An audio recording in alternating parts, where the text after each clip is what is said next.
Hello, good morning my dear brothers and sisters.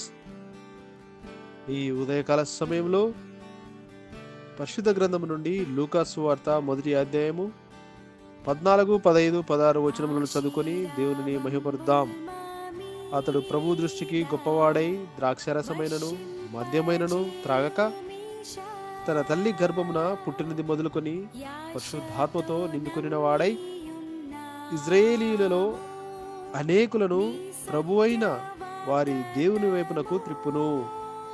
ఈ వచనములో మనము నేర్చుకునే నేపథ్యము ఏమిటి అని ఆలోచన చేస్తే, మనము దేవుని దృష్టికి గొప్పగా కనిపెట్టేలా మంచి విశ్వాసముతో మిక్కిలి ప్రేమ కలిగిన దేవుని చిత్తములో మన జీవితాలను పెట్టడం. గాబ్రియేలు దూత జకర్య గారితో, పుణ్యదంపతులైన మీకు కలుగుతున్న కుమారుడు మన ప్రభువు దృష్టికి గొప్పవాడు, ద్రాక్షారసమైనను మద్యమైనను త్రాగక ఎలిజబెత్ గారి గర్భములో పిండముగా రూపింపబడినది మొదలుకొని లేదా పుట్టినది మొదలుకొని పరిశుద్ధాత్మ దేవుణ్ణి కలిగిన వాడై ఇజ్రాయేలు కుమారులు అనగా వారి పిల్లలను, ఇజ్రాయేలు ప్రజలను దేవుని వైపునకు తీసుకొని వస్తాడు.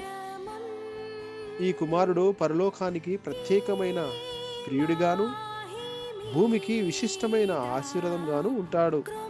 మనం నేర్చుకునే పాఠము, మనము కూడా క్రీస్తును కలిగి మన పిల్లలను, మన కుటుంబాలను, మన సంఘాలను దేవుని దృష్టికి గొప్పవారిగా ఉండాలి. మనము లోక ఆశలకు, లోక మలినానికి, చెడు మార్గాలకు, చెడు సహవాసాలకు దూరంగా ఉండాలి. మనము రక్షణ పొంది రక్షణలో బాల్య దశలో మొదలుకొని పరిశుద్ధత కలిగిన వారమై అనేకులను మనము మన ప్రభువును రక్షకుడును అయిన యేసుక్రీస్తు వైపు త్రిప్పేటువంటి వారిగా ఉండాలి. మనము అనేకులకు మాదిరిగా ఆశీర్వాదకరంగా ఉండాలి.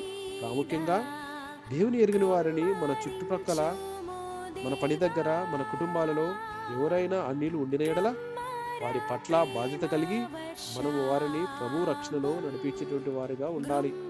అట్టి శ్రేష్టమైన మనస్సు దేవుడు మనందరికీ దయచేయునుగాక. God bless you all. Amen.